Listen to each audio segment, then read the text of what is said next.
Good afternoon, everyone. Welcome to the Nooners of Fire and Blood, where basically we review Fire and Blood. We're going to do chapters 6 and 7 today, and it's going to be the Year of the Three Brides and a Surfeit of Rulers. We'll be talking about the Golden Wedding, the War of the White Cloaks, the standoff on Dragonstone, a few, uh, couple of secret weddings, uh, and many other things, especially Rogar Baratheon. I want to welcome everyone to the chat. I hope everyone is well today. And on the panel today, we have Lauren from Lauren's Corner and John St. Baptiste from Music Makes the People Come Together. And Lauren, would you like to introduce yourself and tell everyone where we can find you in all your splendor and glory? Such vivid compliments, good sir. I do commend you on your vocabulary this evening. I'm Lauren from Lauren's Corner. I write poetry. I'm author of 2 books. I do narrations on Grim Fairy Tales and a whole host of other things. And you can find me at Lauren's Corner and on Twitter with the same name or at Catalica. I'm on Instagram, Lauren_underscore poetry, and a bunch of other places. See me there, search me out. And remember always to check out Geek Chat 1 on Facebook. Without further ado, my constant companion, and I would have to say, one of my best friends, John St. Baptiste. How are you doing today, my friend? Let them all know where they can find you. I'm doing well, thank you, Johnny. John St. Baptiste, you can find me under John St. Baptiste at YouTube. Music Makes People Come Together on Twitter. If you are into music, please check my stuff out. Also, if you're a big fan of George R. R. Martin's work, the season 2 playlist for Game of Thrones is going to get dropped immediately after this episode. So I hope you enjoy that and check it out. I'm having a bit of tech issues with my mic today, and I apologize for that, but that will be remedied very shortly. So please forgive me if I sound like I'm mumbling. I mean, I mumble all the time, but this guy puts up with it. It's okay. We're both pretty great mumblers. I would have to say so myself. Uh, Franco in the background loves you guys. Let me introduce everyone in the chat. Well, introduce like they can pop up here. But let's say hey. Jordy Jedi, Mackenzie L. Burns, Sasa, Forrest Blurta, Bubba Husky. I think, did I say Jordy Jedi? Jordy Jedi, Pandora Stargarian. Let's see who else is in the chat. I think that's it for now. If I forgot anybody, don't kill me at this point. So, I guess let's just talk about the three brides. There were 3 weddings, and I guess do you want to talk about Rhaena Targaryen's wedding to marriage to Andrew Ferryman, the second heir to Fair Isle, mind you. No one could understand the match for any specific reason, but we do know she seemingly had many paramours, if the hints in this book can be believed. Um, I don't know. Who wants to take it first on Rhaena? And then we have 3 dragon's eggs too, so we got to talk about that as well. That Dreamfire laid at Fair Isle. John can go first. I see him chomping at the bit there. Oh, okay. Was it a. Did she love him? Did she care? Did she just want to be close to his sister? Alyssa, yeah. Um, it, so many things are left ambiguous here, and also something that we bring up on all these discussions is the biased nature of the narrator. So, uh, I'm a little torn there. Um, but at least from what's written, she never treated him poorly. Um, he was kind of an accessory, which, I mean, hey, let's be honest, a lot of people treat their significant others like an accessory. You look at like these older uh, musicians and actors and so forth who, find a trophy spouse and treat them just like an accessory, like a purse or a tie or something like that. And it that, at least on my first read through, was kind of the impression I had. On my second read through, it was a little more. I'm kind of picking up what Maester Gillian is laying down, that maybe she was just with him to be close to his sister. There's a lot of benefits of what she did. I'll let Lauren kind of give her spiel, but I do think she had a paramour. She seemingly had her best friends her entire life, whom Samantha Stoke works, and if I'm not mistaken, who's the other one? Oh my gosh, I can't remember. Anyways, they made the four-headed beast at that point, and it wasn't like she had one paramour at a time. All three best friends were together, and Andrew Fireman, he's more like Laura. It seems like Loras Tyrell if he couldn't fight. I guess it's the way he's seemingly portrayed. Uh, I have you one know, question, and I'll shut up. Do you think that the four-headed beast is a Shakespeare reference? Because it's one of his comedies. I want to say it's The Taming of the Shrew. The euphemism he uses for sex is the beast with two backs. And that just kind of struck me as funny when I first read The Four-Headed Beast. Maybe it's just me. it's Elaine Royce. Thought that I had. Yes, Elaine Royce from the area. Yeah, I think it's a hint. It's a definite hint toward their relationship and her sexuality. And I really like Rhaena, especially as it goes on. Uh, I don't know. She did a lot of things seemingly, I don't know, against the nature of common Westerosi custom. And Alyssa Fairmont, who's going to be I believe, a great sailor at some point. She already pretty much was. From 14, she was already sailing, and then by 20, she had already been up to Bear Island and all the way down to, I can't remember. Lauren, your thoughts on the four-headed beast with four backs? Right, so this all sounds very Sex in the Fair Isle to me, right? It's like a kind of Sex in the City, really bad medieval kind of setting, and where like the carry of it all is supposedly like a Targaryen, but she sounds more Dornish than anything.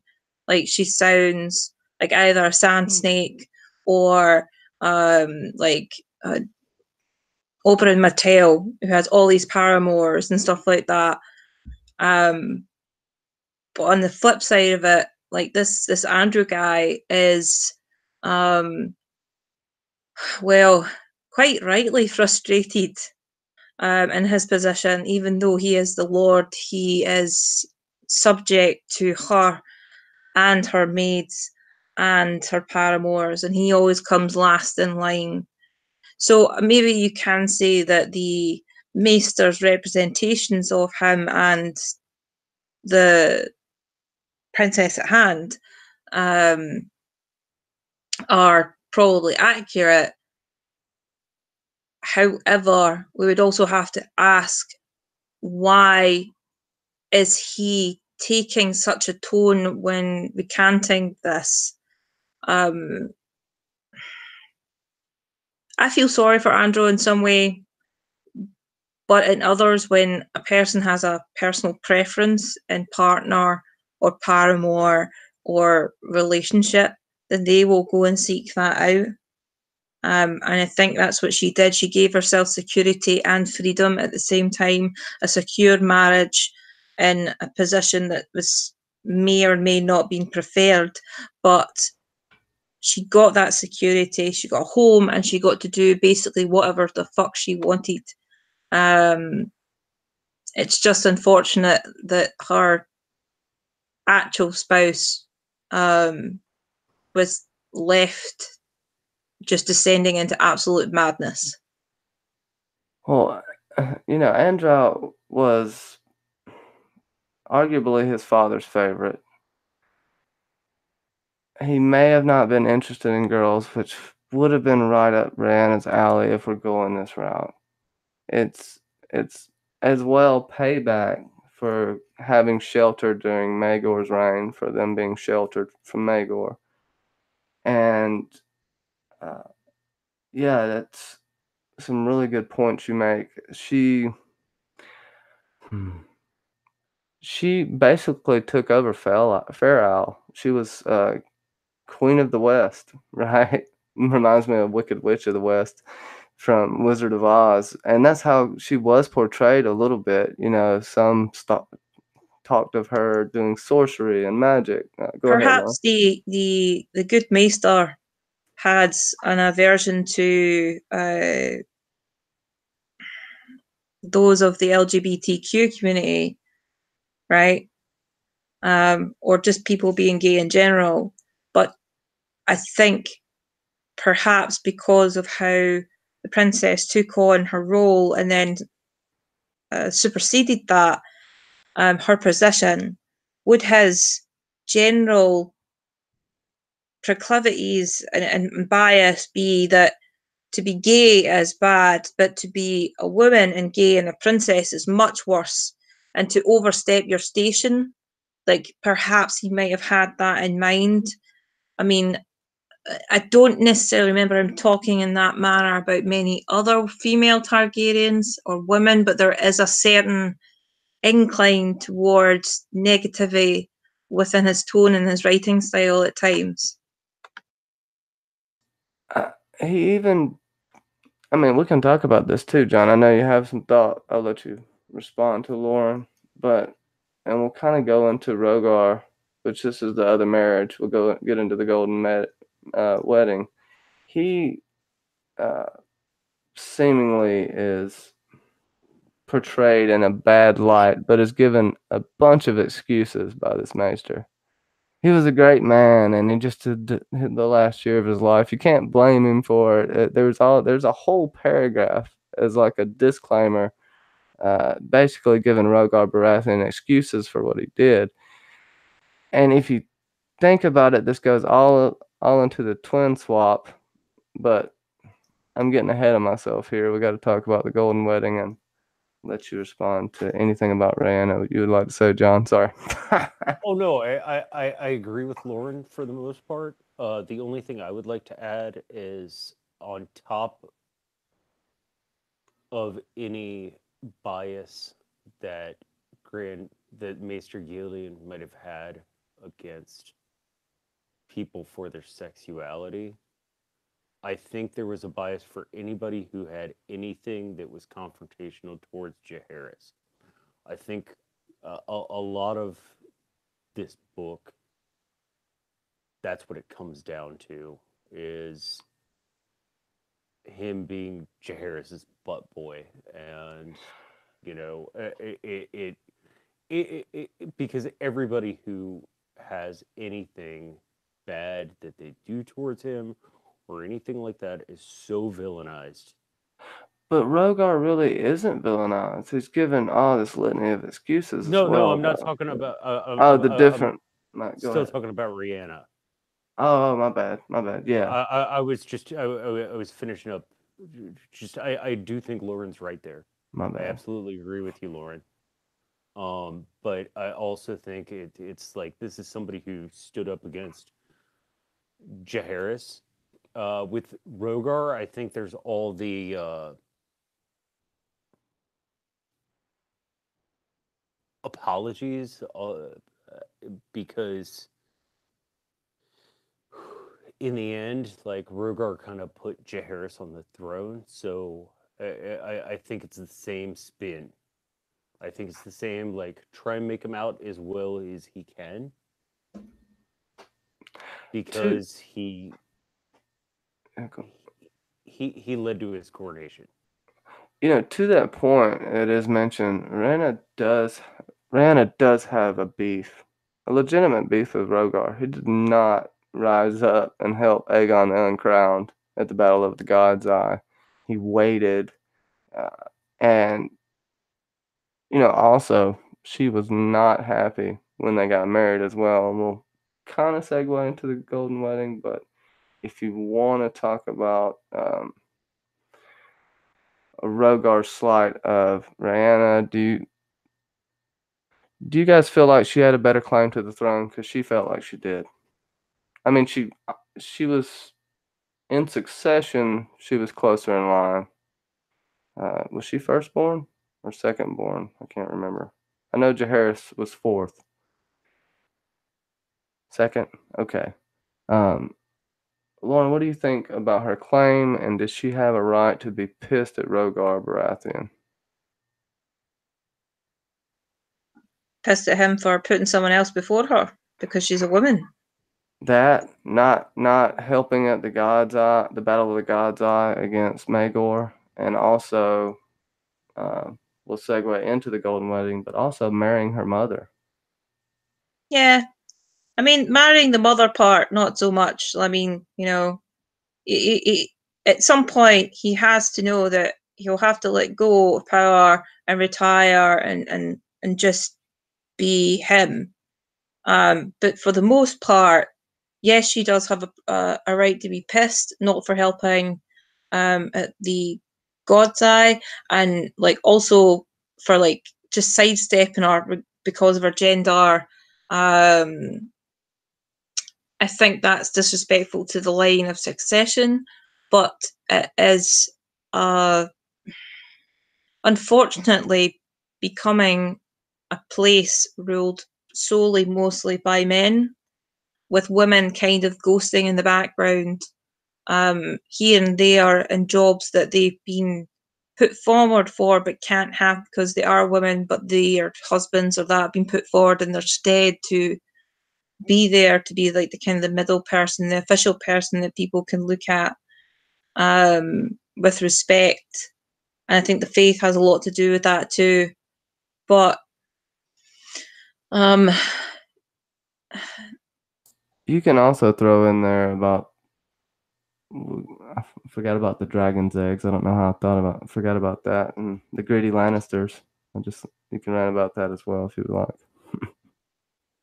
Them Lannisters, man, them Lannisters. I love that the one of the Lannister women is actually called Yocasta, which is a Three Theban play reference. I totally got that, and look at John. It's like, yes, girl, get it. But that is a Three Theban play reference. And if you don't know what that is, it's basically like Oedipus, and not the Freudian Oedipus that we've all been taught and learned to know when it comes to your sexual proclivities and what you would like do with your birth parents, or in some other phallicystical way. Oedipus is basically prophesied to take the life of his father, who's a king, and the king gets rid of him, and he grows up in another kingdom thinking he belongs to them, but then finds out he's adopted, and then goes on this journey to find his parents. Little does he know on the road that he ends up killing his dad, and then goes to the kingdom and basically claims the kingdom under defeating the Sphinx, and unwittingly marries his mother, has some daddy, brother, baby, sister, something or others with her, and then doesn't find out till like 10 years into marriage or something like that. And then when he finds out, she hangs herself. He pins his eyes out with like fucking her dress pins, and shit goes off the rails from there. But still, Yocasta is a massive reference, so probably a good thing for you to look into if you're curious about it. What was I meant to be discussing? I got on an Oedipus rant. I'm so sorry.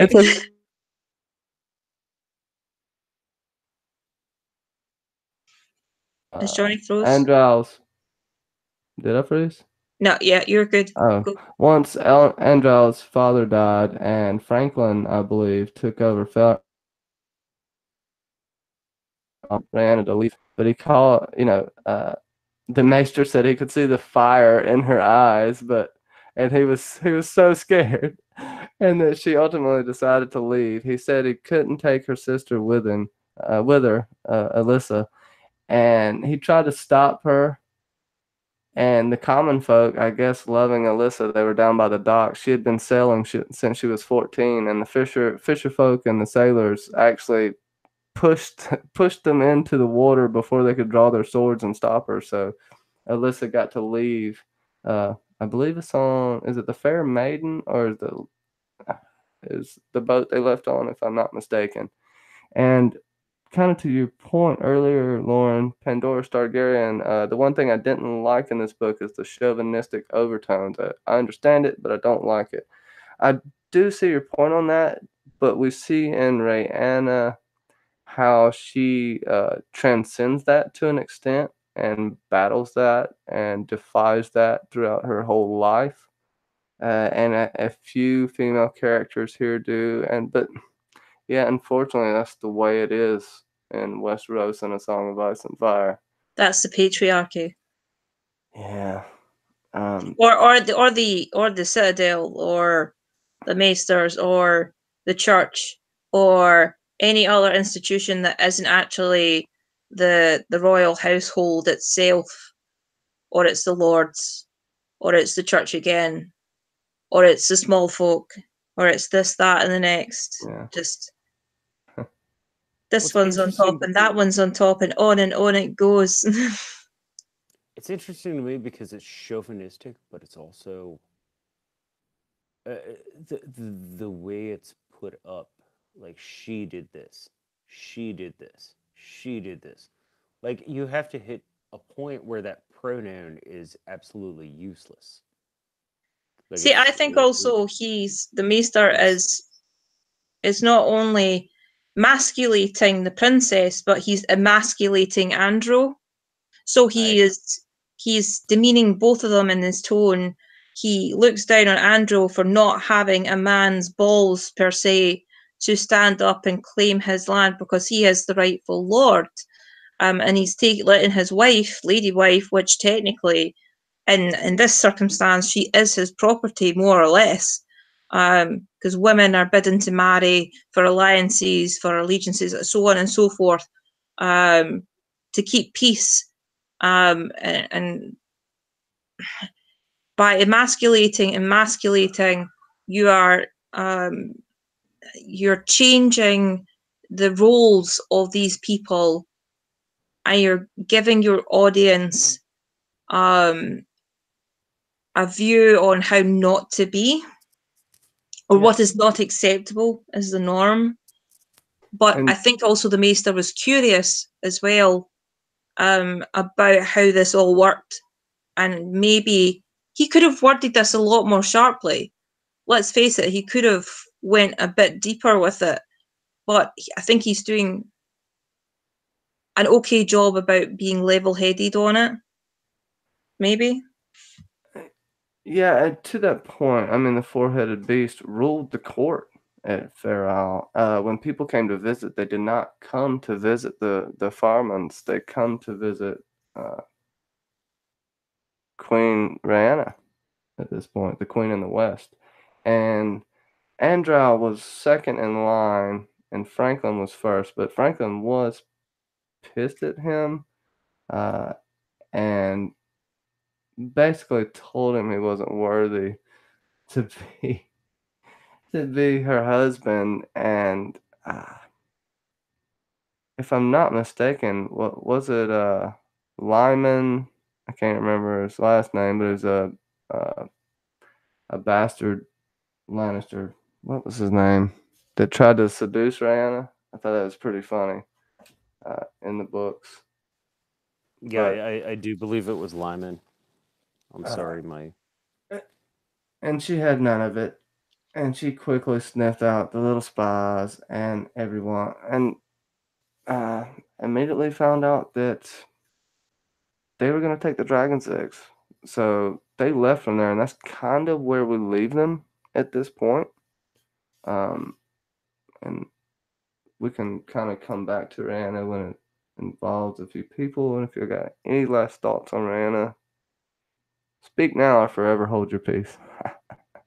Legend. I agree with that. Next thing, the Golden Wedding.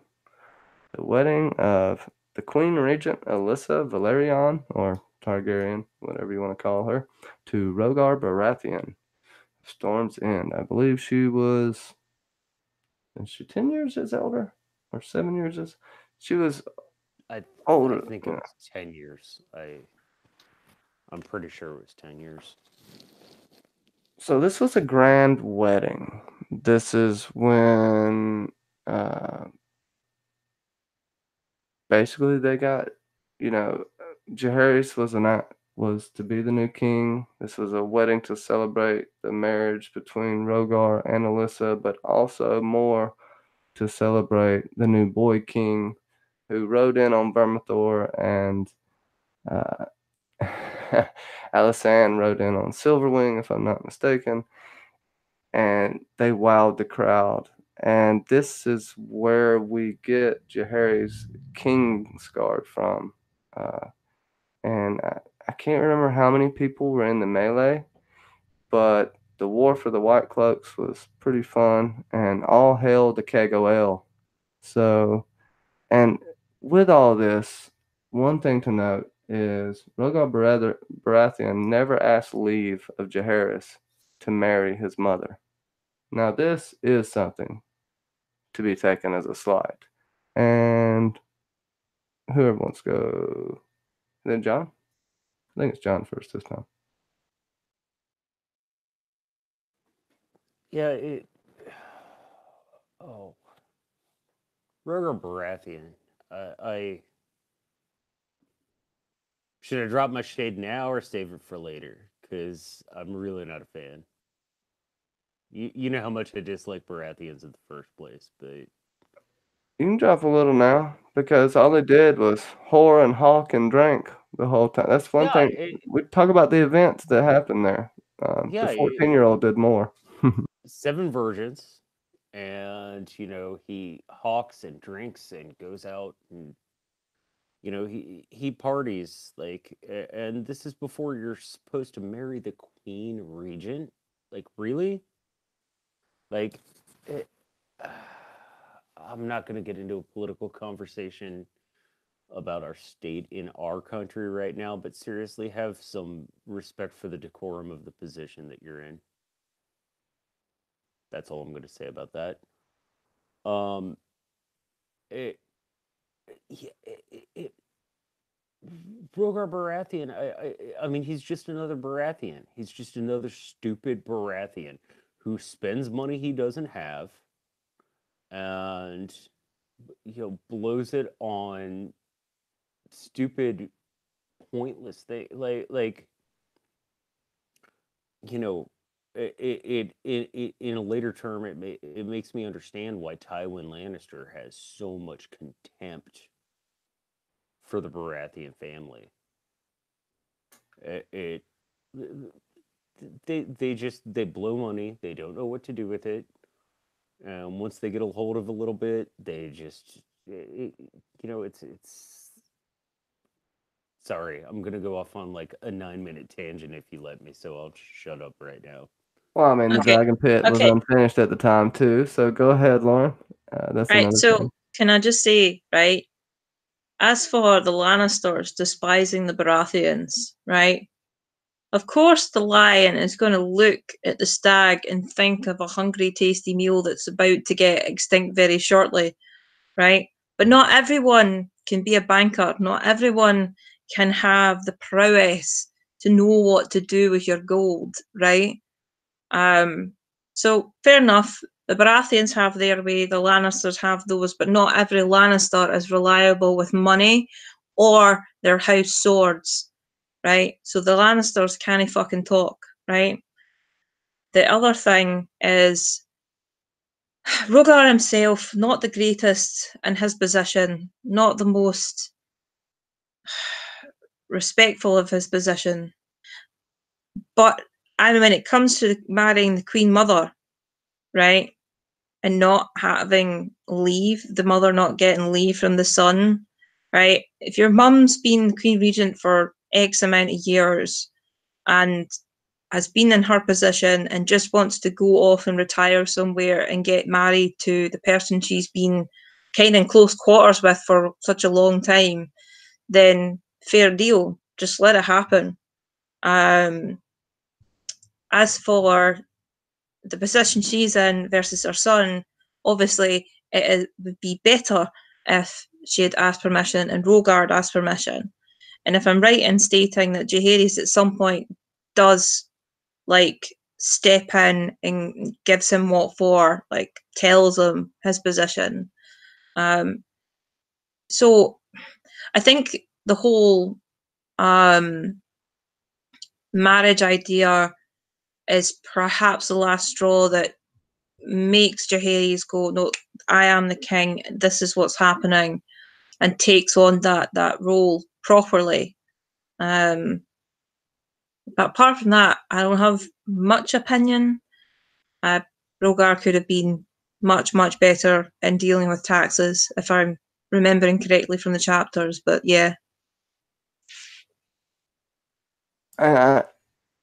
At the point during the Golden Wedding, Jaehaerys is meeting with all of the lords. He's the one counseling with the lords, and he's not even acting king yet. Yes, Rogar hunted and hawked with them, but to John's point, he could only get through 4 of the virgins. He gave the other 3 to his brothers and such. So, no. The War of the White Cloaks was pretty cool. There wasn't much there. You know, we got Pate the Woodcock. We got Sam Good of Sour Hill. You had the 2 existing ones already, Jeffrey Doggett, the Red Dog of the Hills, and what's the other Hashtag Team Pate the Woodcock. Hashtag Peg the Woodcock. And baddest motherfucker who ever put on a white cloak. He really is. He makes me think of, I wonder if he uses a spirit somewhat like Doran Martell does. Because he seems to give everyone fits. And, you know, this is considered to possibly be the best Kingsguard that ever was. That's up for debate, but they did do some pretty cool things. Do you... I mean, it's also cool as well that they opened the tourney to pretty much everybody.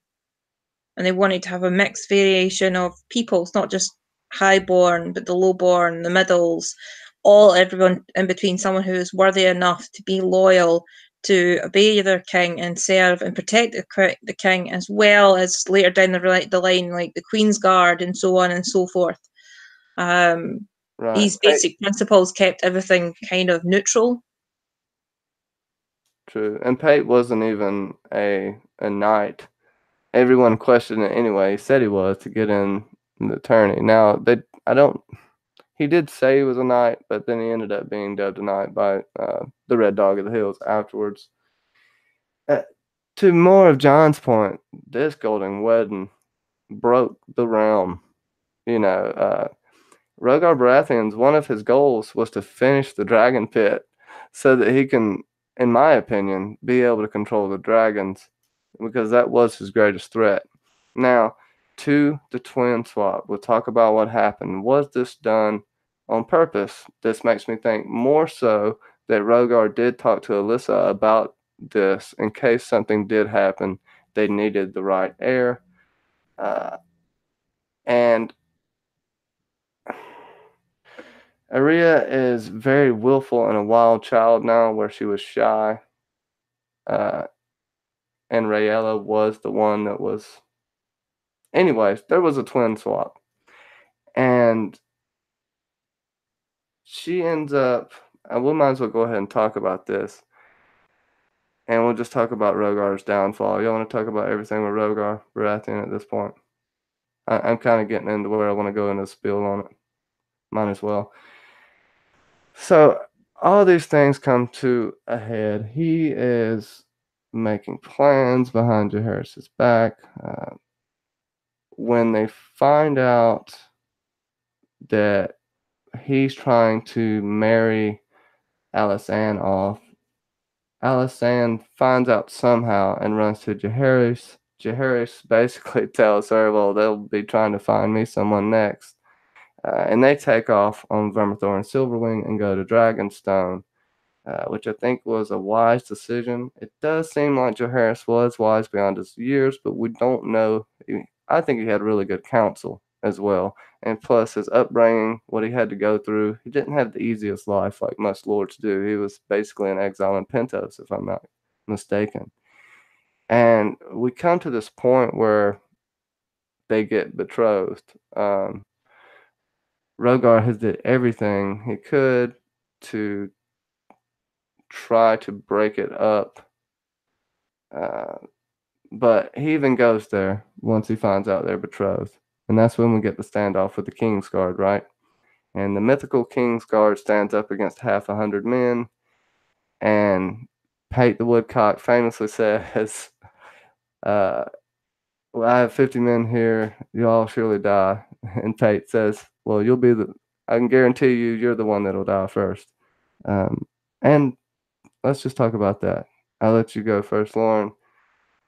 Everything that is Rogar and Jaehaerys, their little family feud they had going on there. Stepdaddy issues. Well, from someone who's like had step parents, yes, there will always be a power struggle. Or be it lowborn or highborn, there will always be a struggle. I don't know. I think mainly Rogar didn't want them to have like an incestuous kind of marriage going on. I think that was the vibe that I was getting from it. And also wanting to maintain his power. Not quite ready to let go. I mean, turning up to Dragonstone with like 100 men really is kind of a shitty move, you know, especially if the kingdom itself knows or has heard rumours of Jaehaerys and Alysanne together. But the fact that the standoff happens, like it is a boss ass kind of standoff. You turn up with 100 men and there's like the Kingsguard versus you guys. And if the Kingsguard are going to stand there and like jest like 25 to 50 you will die before I do, you know, that'll tend to give a bit of fear into the men that are standing behind Rogar Baratheon. And also, if they show face and stand up for the king, and in the name of the king, they are reinforcing the actual king's powers, which is Jaehaerys. So the men that are commanded by Rogar will actually have to just bend the knee. That is the way of it, regardless of who is regent or not. I mean, Jaehaerys' power supersedes Rogar, so it wasn't going to go well. Yeah, and at this point, you could see that Alyssa, Jaehaerys' mother, is one of those people that knows what to do but never does it. She's a lot like Amy's, like her ex-husband. In many ways, she sometimes reminds me of kind of Kat in certain ways as well.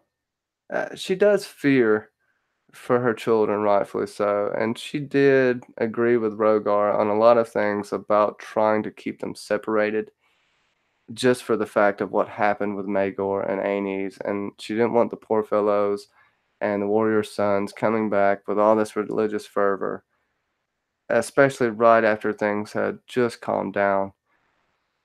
Uh, it's hard to know what Rogar's motives is. It seems he had some sort of plan in the long run, because in the end he sent his brother Oren to the High Tower to take Rhaella and claim her to be Arya, when he probably knew she was a Rhea the whole time. It begs me to wonder what were Rogar's motives the whole time. Was she an insurance policy for him, just in case Jaehaerys didn't work out?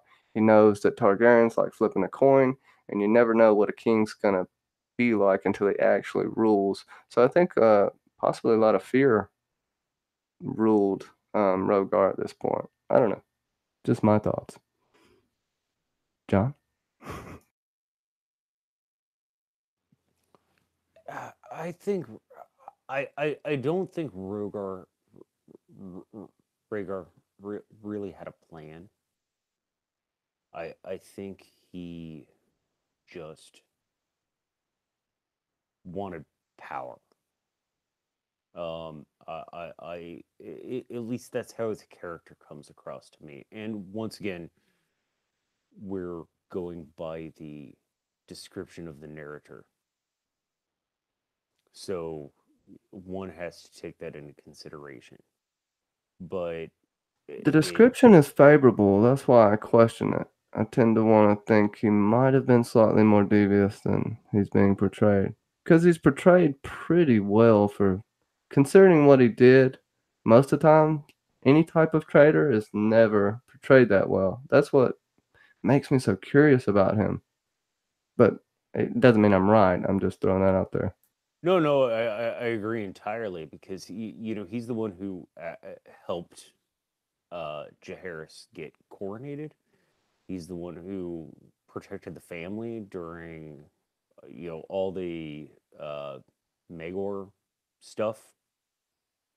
Like he took them in and so forth. But as Jaehaerys said, I don't need a second father. And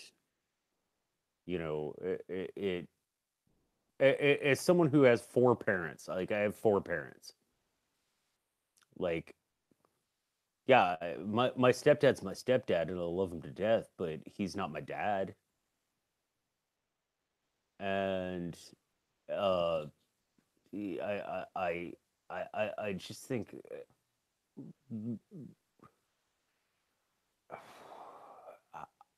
I think that Baratheons just are really good at overstepping their bounds and writing checks with their mouth that they can't cash with their asses.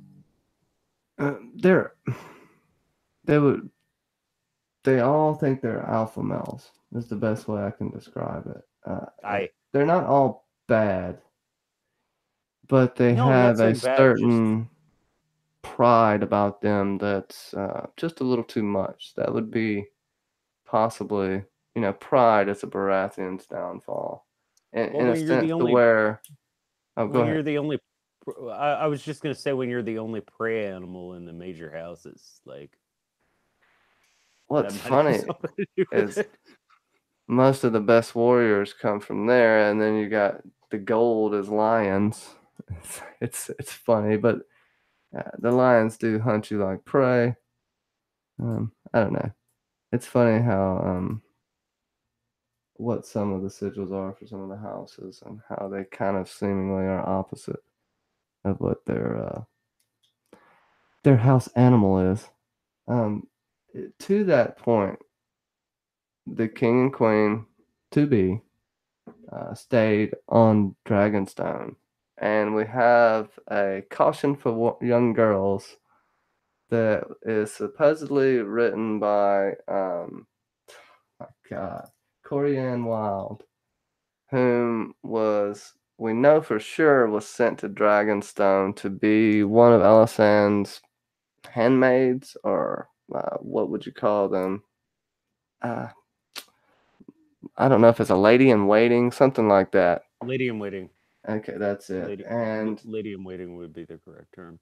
A handmaid would be somebody of a non-noble station. So, yeah. Okay. Or a handmaid would be somebody of a non-noble station. So, yeah, it would be a lady in waiting.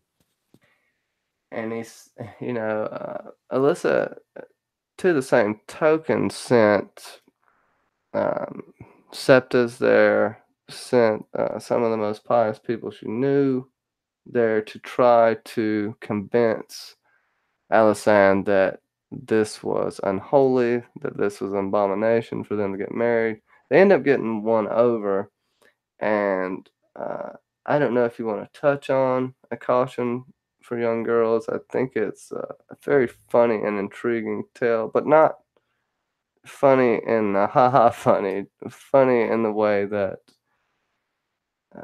they portrayed in the book as no master would have ever written anything like this anyway, because they won't write anything that's lewd or nasty, and it's basically completely dismissed, which makes me think some of it's true. I do think it's possibly Oren or Rogar in the end that inspected her and sent her to Jaehaerys. I do think that's fully possible because he did not want another war. Because we have a new Vulture King supposedly coming up from the Dornish Marches. We have other people raiding, if I'm not mistaken, that I can't remember their names right now. Winterfell, Alaric Stark died, if I'm not mistaken.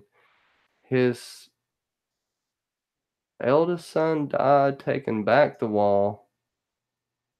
He got torn apart by giants, and these were the people that Jaehaerys sent up there. Two of them were Maegor's former Kingsguard, and the rest were like poor fellows and whatnot, and caused a rebellion.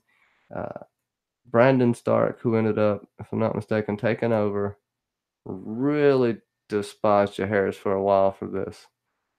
So Rogar has all these issues going on, along with trying to keep the incestuous marriage and the sept at bay. If he did do it, I'd say it makes him smarter than you think he is, I guess, John, or smarter than we think he is if he did do it. But it, his motivations could have simply been to calm everything down, since it still sort of was rumbling underneath. Your thoughts, Lauren? You haven't spoken for a minute. Right, first off, A Caution for Young Girls is basically Mills and Boons in Westeros with some political propaganda smattered into it. And I think it's hilarious that this was actually put into the book as well. And I mean, when I say the book, I mean like Fire and Blood itself. I think it's a good addition, a wee bit of comedy and stuff like that to break it up. Lewdness, crudeness, everything that you wouldn't get in the books that we've already been told about or have been read to from. As for Rogar being very smart, smarter than we all give him credit for, I mean, that's entirely possible. The dude is basically holding on to every piece of land with the only two hands that he has, which are his own and no one else's really. And he's trying to stop a war from breaking out again by trying to hide this kind of relationship, and fails by sending the Septas and all that stuff as well, because the Septas eventually turn around and were like, you know what, these two are really cute. We genuinely believe that they'll be awesome together. You know, why don't we just leave them alone and try teaching them? But they've basically convinced us that they're good. Yeah, John, to your point, do you think they convinced them they're good, or do you think they took them to visit Vermithor and Silverwing? Do you think there were threats made, or do you think they actually won them over? Since you think Jaehaerys fanboy written, I just want your thoughts on that. I did not get that impression, but once again, I mean, one has to take the narrator into consideration. I felt more like they realized, like, hey, there's really nothing wrong with this. I mean, yeah, they're gonna make some incest babies, but Targaryens have been doing that for a while now, so you know, hey, whatever. It takes a lot to turn a pious person away from their faith in favor Agreed. of incest. I feel like there's a little more there, but I can't really imagine what it was other than a bunch of Game of Thrones, for lack of a better term, a bunch of I don't know. I'm sure there were threats made, and also the Kingsguard with the standoff. It is to mention there were 20 to 30 castle garrison, like 20 archers there, if I'm not mistaken. So they probably would have been dragons. But like we said, I don't know. I really don't know with that. I'm only taking this from stuff from later chapters, which shows her as someone who is very diplomatic. Someone who I don't see her making those type of threats. I think this might be the one true, like, honest thing that is in this entire book, is that she just won them over. With Corianne Wild, then, do you think Jaehaerys slept with her, or do you think she actually taught him the womanly ways, arts, or do you think he just completely turned her down in general? What's that book called? A Cautionary Tale? A caution for young girls, I think. I mean, I could write an essay about this, especially given so much literature that is comparable in Western society in the past 100 years, especially during the Victorian era over in the UK. I mean, there was so much stuff written in that same vein at that time, and as Lauren said, I think it's really funny, tongue in cheek nod to that type of literature. Also, another. Oh, go ahead. I'm sorry. Oh no, you're fine.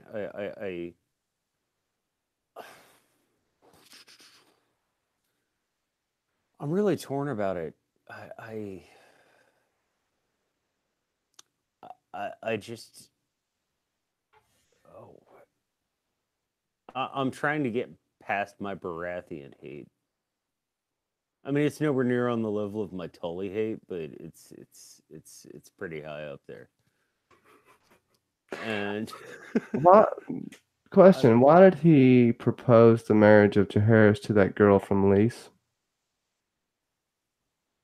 I never understood why he would think that would be accepted. If I'm not mistaken, it is Rogar that proposes that. And she spoke prettily, and her accent was beautiful. But Jaehaerys would never do that. I think those were... No, it was the Septons would never accept that. The Faith would never accept that. She has the queer gods of the East, the Red God, and go ahead. I saw you, Lauren. Oh no! I was just saying that yeah, that that's thrown up, and it's really thrown down really fast, because at least for me, the entire impression I get of Rogar Baratheon is just this desperation to be in control as much as he can for as long as he can, because he knows Jaehaerys is going to come of age, and it's missing the forest for the trees. Like, if he had just been, okay, kid, do whatever you want as long as you're not doing, like, really stupid shit. Go ahead and do whatever you like. Like, it would have been fun, but no, he had to boom, and it's like, hey, you've got a year and a half, dude. Like, seriously, you've got a year and a half, and then this kid is going to come to power. And you'll be very blessed if your head is attached to your shoulders. See, for the marriage proposal to the girl from Lys, I think that might be him basically trying to, one, stop the incestuous kind of bloodline, two, gain another army just in case something does break out, and three, like, maintaining a certain regency. But obviously the lords and that wouldn't accept the foreign princess like that. or woman or lady. I mean, Lys or Dorn, people are going to look at that kind of messed up. They're like not going to accept that right now. So obviously that one's going to get smacked down pretty quickly. I think also he might have been angling for more Valyrian blood, if I'm okay to assume that the lassie from Lys had probably had some of that in her somewhere. But I think it's more about control for Rogar, and maintaining that control and balance that he thinks is in the land at this time. But he has to stop feeling like he is the actual father and be a regent, and not be someone that's been like, oh, you can't do all these things. Pretty much what John said, is like, okay, you can marry this person, you can do that, just keep it on the DL for just now, and we can work forward and go forward with it. But Rogar's take that method, he's basically saying that my rule is the law and you will obey this law. But that's an oxymoron, because his rule and his law is overruled by Jaehaerys himself, and effectively Alysanne too. Technically, he has no say until he comes of age. The same way that when uh, freaking it got signed over to Ned from Robert, that if it were to work out that way, pretty much Joffrey wouldn't have had a say in anything. He could have sat in the councils. Now, people did listen to him, and you had people on the council that, if not for their admiration for Jaehaerys and what I guess was his wisdom that was shown, Rogar would have just taken over, would have just, I'm going to mold Arya to be my new queen. There's a lot of things he did there, and also he broke the realm, trying to finish the dragon pit. He had to stop that. He put Lord Celtigar in the as master of coin. He was an awful hand and made an equally awful master of coin. He put all this tax on the poor folks. Anything that came into a port got taxed. The people were pissed. I, I feel like had he had the opportunity and he tried to gain it, and a couple of people stepped up. Yeah, I feel like he had more motivations than just keeping peace, and he was afraid after what happened, afraid and pissed off after what happened on Dragonstone, was basically being humiliated by the Boy King, as he called him, or Lickspittle King or something like that. I can't remember, Lickspittle Ruler or some shit. He was a very prideful man too at that point, and it is so hard to determine his motivations because the way this is written is in a good light but casts bad shadows, and it's hard to tell his actual motivations behind it. It's left open ended. I do just think uh, fear and power were motivating factors, especially once he had a taste of what life was like when he was hand of the king, or to the queen regent. He was basically acting ruler. The golden wedding, I mean, I can only imagine that's probably the best day of his life. Anybody want to chime in after my long and windful rant? I just think, I, I'm not trying to throw down the Baratheon hate or whatever, but seriously, it's a familial trait to not see the forest for the trees. It's a familial trait to go ahead and just, I'm powerful. I can do what I want. And like you don't realize, like, no, okay, Varys Well, Robert, shut up. And when it comes back to Fire and Blood, like uh Jaehaerys, well, Rogar, shut up. Like seriously, he rolled an intelligence of 4. Like seriously, like he was sitting there at the table and he rolled an intelligence of 4. No, he might have rolled an intelligence of 10, but he rolled like a wisdom of 4. And we Sorry, got if to anybody gets remember. that reference, please let me know, Well, and it's not. I'll mail you a Cylon Lego because I'm getting ready to buy a bunch of Cylon Legos. Ha! I can't wait for that. To that, you know, it seems like Jaehaerys played everything perfectly, almost too perfectly. To your point, John. And my question is, a question they have in the books: why did Jaehaerys never send word of his marriage to the realm, especially when Rogar was basically defying every, you know, everyone in the realm and screwing shit up. Uh, he could have went ahead and proclaimed himself. And why do you think he sat on that information for so long? Do you think he was just Okay, that so wise? so when you mention the year, right? We also have to ask how they were married. So if they were hand fastened, it was a tradition in Scottish history. If you were never near a priest or anything like that, then you and your partner, of your chosen partner, could do a hand fasting ceremony in front of like a fire or something like that, and agree and say your vows together, and you would be bound as husband and wife for up to a year. So you have within that time to make the marriage official properly in the eyes of the law. Um, so there may be something about this. Maybe they had a hand fastening ceremony, There was and that they deception.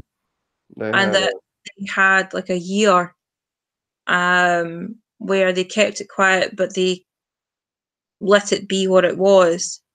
Um, if they did this slowly instead of coming out with it, then perhaps when the words or the rumours about it have reached the ears of the people, that it may delight some and dissatisfy others, but you could gauge what the realm was thinking. And maybe that's what Jaehaerys was doing, is kind of putting feelers out. He was doing what he wants, but also seeing where the realm is, at least in political stance. Um, he's not necessarily full king just now, so it doesn't necessarily matter because everyone's more pissed at Rogar than Jaehaerys. So maybe there's something in that to who has the deeper political hate right now within amongst the lords and the small folk and so on and so forth. Someone who isn't actually king pretending to be king, or the king who's pretending not to be king and doing what he wants. He's giving himself time to live, essentially, before he takes this commitment.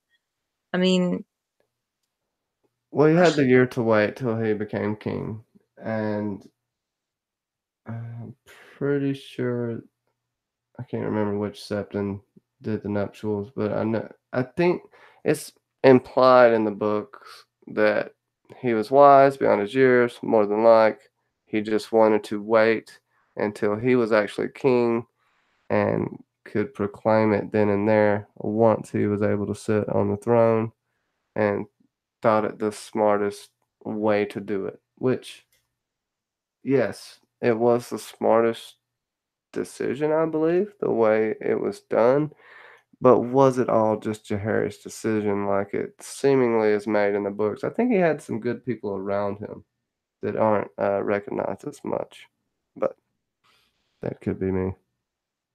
John, I see you over there. I agree that he he had some smart people around him. I think the best decision he could have made was staying on Dragonstone. You know, hey, I'm still the ruler of the kingdom. I'm gonna sit here until I hit my coming of age. Then mom's gotta shut up. Stepdad's gotta shut up. I'm gonna do what I want. And Whatever. not in a Joffrey Baratheon or Joffrey Lannister way. Like, I'm gonna do what I want. I'm gonna rule this kingdom, but until I actually have that power, I can't do anything. So I'm gonna go ahead and sit here and just let these things go by. And I think it was a very smart decision on his part. Um, is especially because I think that he probably knew that if he went back to King's Landing, he'd have to deal with all this political infighting bullshit. He wasn't a spoiled little brat. I mean, we're not talking like he was Egg. He didn't run around as a squire for somebody, but he wasn't a spoiled brat like a lot of the royal children were. Like he had to go off in exile for a while. He had when he was a child, he spent a lot of his youth off in exile. Very And true. They were in Pentos for, yeah, with Illyrio's granddad. I think it'd be great granddad, but yeah, that's quite possible. Oh, and those 3 eggs. We have to get back to those 3 eggs sometime. I think we got a couple of good comments in the chat. Some about Rogar. By the end of it all, I think he saw the ridiculousness that he'd become, but there wasn't much left for him to redeem. Alicia Kingston talking about Rogar. Pandora Targaryen. There are such strong parallels between Rogar and Robert. They like to drink, fight, and frack, and forget their place. Very good points. That Bobby says sounds like most men. Thanks, Bobby. Alicia Gotta Kingston love your Bobby one-liners. says, with the turmoil that was That's what already she happening, specializes in. Alicia Kingston says, with the turmoil that was already happening, I think it was smart for Jaehaerys to do what he did. I agree. Mackenzie thinks there was a secret pregnancy, possibly. In case Alysanne became pregnant, that he didn't do this. Because I guess if she had become pregnant, it would have inflamed. Alicia Kingston, we usually get either sane targs or crazy ass targs. Among the sane, sometimes we get true great. Jaehaerys and Alysanne were two of the greats. Number one power couple, hands down. Seemingly, the stories say so. Yeah, I do like them. We'll see what happens with it. Let's see. Oh, they're talking about Danny and babies.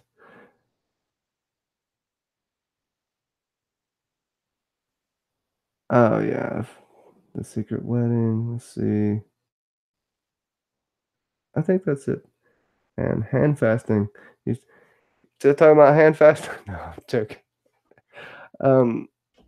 Yeah, to that, I can't remember what Septon did it, but it was the Septon that basically grew up with him, and I just feel like Jaehaerys had good counsel. He thought about it. I mean, no good would come from him telling anyone until he was ready to actually be in a place to do something about it. Usually, the simplest answer is the right one, so we'll see. To that, what else do we have in this chapter, John, that you would like to bring up? Where are, Rogar Baratheon's downfall was pretty quick. By the end, he pretty much gave up his claim. We haven't found out Shot what himself in the happens to foot. him yet. Yeah, and he's hoping he can take the black with his head still on his shoulders. We'll see what happens. Um, we got everything going on with Brandon Stark, and the twin switch. So, is Oh there yeah, anything let's else? Go talk about ahead. the Parent Trap. Let's talk about the Parent Trap. Well, Are it you old per enough to get that joke? old enough. There's been like 3 Parent Trap movies. um, Haley Mills and Haley Mills in the Parent Trap. the I feel like it was set up by Alyssa and Rogar for an I insurance wasn't policy. trying to be rude there. I was just trying to be funny. Uh, Hope it, now I you just hope make it awkward, man. um, I do think there's a twin swap in case something happened to Jaehaerys.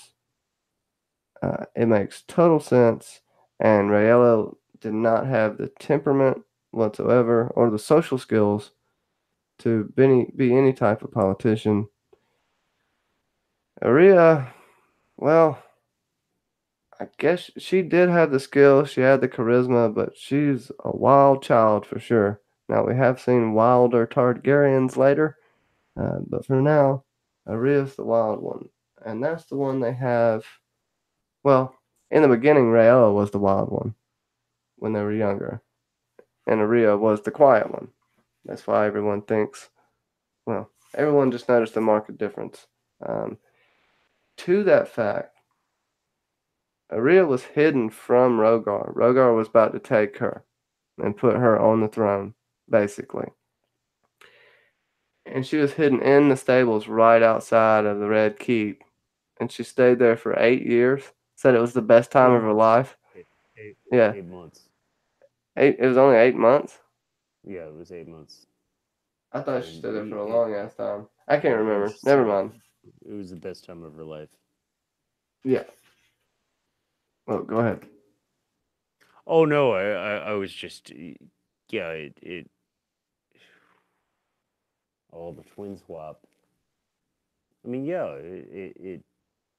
it's logical, it's rational. I'd do it. You know, I wouldn't. You know, you have one child who's meek and quiet and so forth, and you have the other one who's loud and outspoken. Well, hey, they look like each other. Just go ahead and parent trap that shit. It. I mean, that makes total sense to me. Uh, did did Baratheon know about it? Yeah, I think so. Just because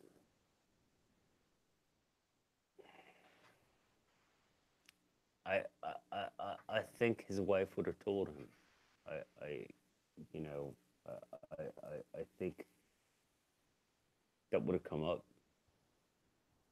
You know, for me, the biggest conundrum is these two like pulling at the straws that they're pulling at for the year and a half that they have. That's all they have is a year and a half.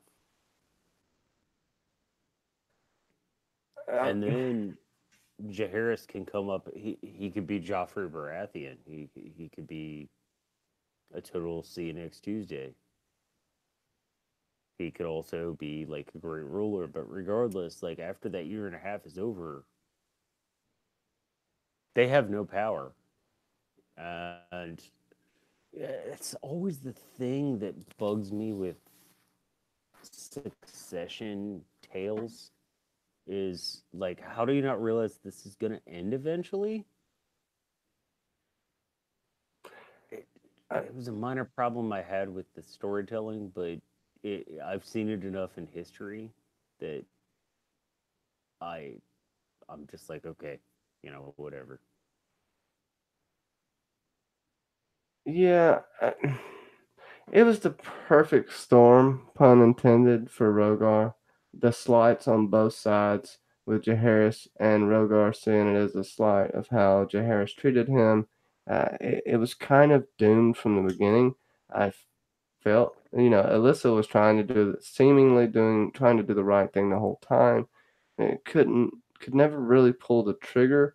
Rogar seemed to be on board with the plan until what happened on Dragonstone. But Lauren, speak up. Don't be so quiet. Sorry, I'm distracted by the chat and people trying to get my attention on my phone. So, Okay. what are we talking about? Sorry. Twin swap and why you think they swapped them. I think pretty much generalities. Isn't this like a weird twisted version of the Parent Trap? It could be. John's words exactly. I don't know. Maybe they preferred one to the other, and maybe wanted to stash one away just in case because they are twins. So they say that a Targaryen's like the flip of a coin, and that's still my theory on how George writes them. He just flips a coin just to see which one's going to be good and what one's going to be bad. But perhaps they wanted one of them to be in line first because of their temper, their nature, in preference to the other. But the way they were born didn't align with such preference, so that would make a good reason to swap them around out of fear of maybe having a mad Targaryen, or something like that. I think that's my only guess. Well, I mean, Jaehaerys could die of many different causes. It makes sense as a backup plan. Uh, Rhaella had the better temperament, even though she was very willful. She was smarter, more charismatic, and she was good with animals. She was good with people and the outdoors, whereas in the younger years, Arya was just basically a shut-in. And then the opposite happened when they left Old Town and the High Tower, and I think, yeah, it's just simply a good political move by Alyssa, and I guess Rogar. I'm sure he had a hand in it. It's definite insurance, in my opinion. So we have Rhiannon on Dreamfire. She's having to get the hell out of Lannisport because they want her dragon eggs. And we've had all of these marriages. At this point, there is 3 queens, right? And there will be 2 eventually, I think, next week. Were there anything that really stood out to you as far as maybe foreshadowing in this chapter, or anything that stood out to you that even relates to A Song of Ice and Fire as it stands today? Either one of you. Whoever hits the unmute button. Everything? Can we just put an everything on here and like just put like a star next to it? Everything. Not to mention all the literary references and all the potential foreshadowing through those literary references. There's so fucking many of them, you don't know which one to choose. It's almost like George has stacked them in front of him and going, right, I'll reference this one, and then this one, and this one. I'll take a bit from this one and a bit from this one and smash them together. So the reader's still kind of confused, but it does good for making it, separating the histories out. He's not just repeating the story that's in the story that we know from the actual books themselves. A lot of shit's going to go down. It always goes down one way or another. We have some good times, we have some bad times, and then we all get drunk and fight and then cry about it, and someone dies, and then we're like, right, we can't do this anymore, and then on and on it goes. Very true. And I think, we still got a cannibal still out there somewhere. He's chilling. He's on Dragonstone right now, right? I bet that cannibal's still alive, right, all the way through. I think maybe the cannibal, like, is in Valyria. That would be cool. Yeah, I think Hashtag so. free no. The Targaryens were like a lesser house of, but there's how big were the dragons of the Archons? Could they have had even bigger dragons than Balerion the Black Dread?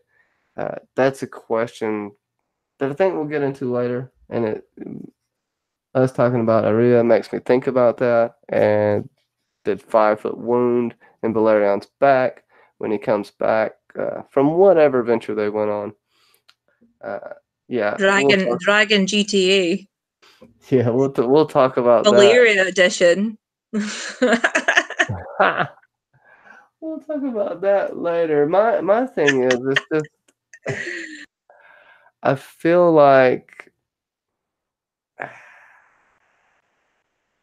one thing we didn't talk about was Jaehaerys' dedication to not be like his father. And for him to see the mistakes that his father made and not hold his father up on a pedestal was probably the wisest decision Jaehaerys has ever made. And that's what I take from this. I mean, he trained with the King's Guard, the Master at Arms, and 2 other badasses every single day. And they would play the game of who could kill the king. And Pate the Woodcock won most of the time. So, hashtag Woodcock of the Pate. John, what were your main takeaways from these 2 chapters? By the way, next week we're going to do the next 3 chapters, if that's cool, because they're pretty short. I think he didn't want to be his father, and he didn't want to be his uncle. Yeah. And I think that's what he felt he had to prove to the entire kingdom, is that he wasn't his father and he wasn't his uncle. He was the Dragon Reborn. At least that's how the story is made to tell. He made some poor decisions. We'll get into those a bit later on the next stream, but I think what he was trying to prove is that I'm not my dad and I'm not my uncle. I'm not a milquetoast and I'm not a madman. I'm I'm I can the see Dragon the Reborn. parallels with Jon Snow for sure in this as well. I'd just like to throw that out there. In the sense of their mentality. I don't think Now, Jaehaerys pouts as much. the show is kind of hard. Jon Snow in the books is a lot different. Jon Snow in the books pouts twice as much. I mean, half the book is him pouting. Half the book is everyone pouting about all the crap they're going through at that moment in time, if you think about it. I think agree. just those pursed lips for 7 seasons have bothered you or something, I think. Agreed. I mean, George has to put that brooding in just to show you the position and the mindset of the person and how they're feeling about a certain outcome or something that's happened to them or something that they've basically made like a butterfly effect go on. I mean, how are you going to make a dark point of view chapter if you're just going to let it all be frilly shit with, oh, he fought here and he fought there and, this happened and then this person was killed and then then he puts the minutia in, he puts the mechanisms of thought in there so that the character can distinguish where they are going to go, or what they can do. Are they lost? Are they hopeless? Are they devoid of any help? Should they just die right now? These things happen. Brooding is needed. It's context. Jaime goes No, into agreed. the extreme I was pit of just trying to be despair. funny. What? I just said I was just trying to be funny. I yeah, I agree with Lauren entirely. Yeah, I wasn't critiquing your jape at the broodiness and stuff. I was merely clarifying. But no, Jamie Lannister's really the only person who has a right to brood. Why? I'm confused at that. Because he has a fist? His sister's a passive-aggressive hoe that basically corrupts him and leads him into temptation. They are the Adam and Eve of the Lannisters, right? Yeah, but Except Eve is actually the embodiment of everything that, like, people dislike. Fair enough. Cersei did not hypnotize Jamie throughout his life and condition him like a cult follower. That's on Jamie. Yes, No, Cersei did him wrong, but I was just gonna say Jamie has a right to brood because his whole identity has been taken away from him. and then the person with no identity has no right to brood. Weird. I like jerking your balls, John. No, hold on. Even a person without identity has the right and the will to brood. Just because you've lost who you are doesn't mean that you will be without thought. You'll be drowning in thought. You won't know exactly who the fuck you are at the time, but you'll be working it out somehow. Aye. Some quicker than others. Agreed. But the thing about Jamie is that the minute he gets Cersei to fuck is when he changes and makes that snap. And it's the same way anybody who's trying to leave an abusive relationship or something as toxic like that. Like, fair enough, Jamie has his part to play in that whole Jamie's in a thing. fucking abusive relationship. But still. Jamie's in an abusive relationship. I mean, he hasn't been thrown on a bed full of guns, but I mean, it's close. Yeah, it's not working. Chat doesn't feel sorry for Jamie either. No, this has been fantastic, guys. These chapters were very fun. We are going to be doing next week. I don't know exactly who's going to be on. It's either going to be Thursday or Friday. I know Kenzie's going to be on next week. She had to miss this week. We're going to do the next 3 chapters, 178 to 231. A time of testing, birth, death, and betrayal under King Jaehaerys I, and Jaehaerys and Alysanne, their triumphs and tragedies. So it's going to be really good chapters, thick and juicy, probably rife with lies, according to John. Babies are coming. Babies. Multitudes and multitudes of babies. It's, it's going to be daddy daycare up in here. So, without further ado, my guests, would you like to tell everyone where you're at, where you come from, how you are? Ladies first, so that means John. Tell them where they can find you, my friend. Oh, could I just say lol? I'm no lady. Go ahead, John. Ladies first. I'm no lady. Even if I had the right plumbing, I would be no lady. You can find me at John St. Baptiste on YouTube. You can find me at Music Makes People Come Together on Twitter. You can find me at John St. Baptiste on Facebook. And I am about to, as soon as we're finished with this, drop the season 2 interpretation musically of Game of Thrones. So if you want, check that out. I hope you enjoy it. And I'm going to turn it over to a woman who is far more well-spoken than I am, and who actually is a lady. Hey, one of my mods throw out Silent Can I just say before Johnny, you get into your rant, that just to clarify, John, I may have the plumbing and I may have the parts, but I am no lady. I'm a fucking queen, right? Get it straight. Okay. And second of all, I'm Lauren. I'm at Lauren's Corner. You can find me on Twitter. You can find me on Instagram. You can find me on Facebook and Geek Chat One on Sundays for geek news, on YouTube and on Facebook as well. So check that out. And be sure to lay homage to me in my channel and hit all those fucking buttons. You hear? Bow, you shits. Bow. And with that, while you're bowing and not staring, don't look me in the eye, you bastard. We're going to get out of here. Make sure you're still bowing, and thank you so much. We will see you next week, everyone. And let me give a real quick shout out to everyone in the chat.